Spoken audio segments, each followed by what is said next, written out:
OPS அணியின் அதிமுகவின் முக்கிய தலைவர்கள் கதரும் எடப்பாடி. நம்பிக்கை நம்ம போடக்கூடிய வீடியோக்கள் உங்களுக்கு பிடிச்சிருக்கு அப்படின்னா ஒரு லைக் பண்றதுக்கு மட்டும் மறந்துடாதீங்க.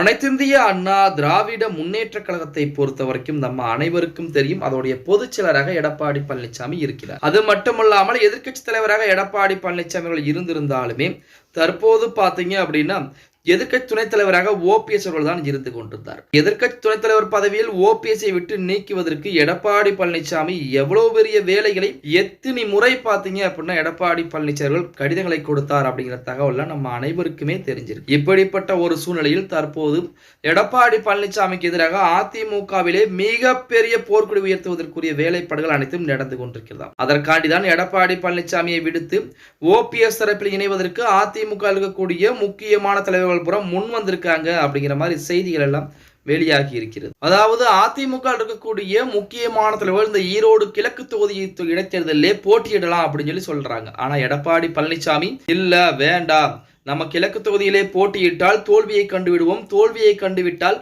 கண்டிப்பாக அடுத்து வரக்கூடிய சட்டமன்ற தேர்தலிலே கூட்டணி வைப்பதற்கு கூட மற்ற கட்சிகள் யோசிக்க ஆரம்பிச்சிருவாங்க.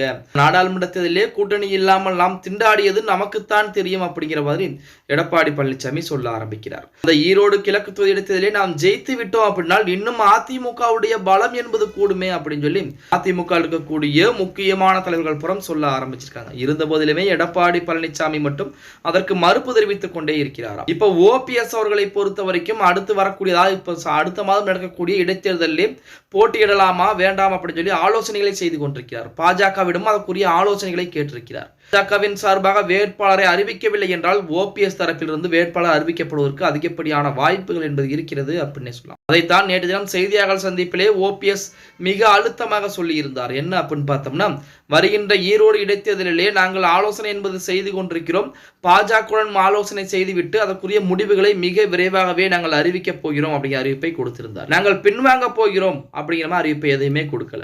இப்படிப்பட்ட ஒரு சூழலில் ஓபிஎஸ் பக்கம் போய்விடலாமா, ஓபிஎஸ் அணியில் நாம் இணைந்து கொள்ளலாமா அப்படின்னு சொல்லி அதிமுக இருக்கக்கூடிய முக்கியமான தலைவர்கள் பூராமே தற்போது ஆலோசனை செய்து கொண்டிருப்பதாகவும் மிக விரைவாகவே ஓபிஎஸ் தரப்பில் இணைய இருப்பதாகவும் செய்திகள் என்பது வெளியாகி கொண்டிருக்கிறது அப்படின்னு சொல்லி. ஓகே गाइस, வீடியோ பிடிச்சிருந்தா மறக்காம ஒரு லைக் பண்ணி விட்டுருங்க. அப்படி இந்த வீடியோ ஃப்ரெண்ட்ஸ் அண்ட் ஃபேமிலிக்கும் ஒரு ஷேர் பண்ண மறந்துடாதீங்க.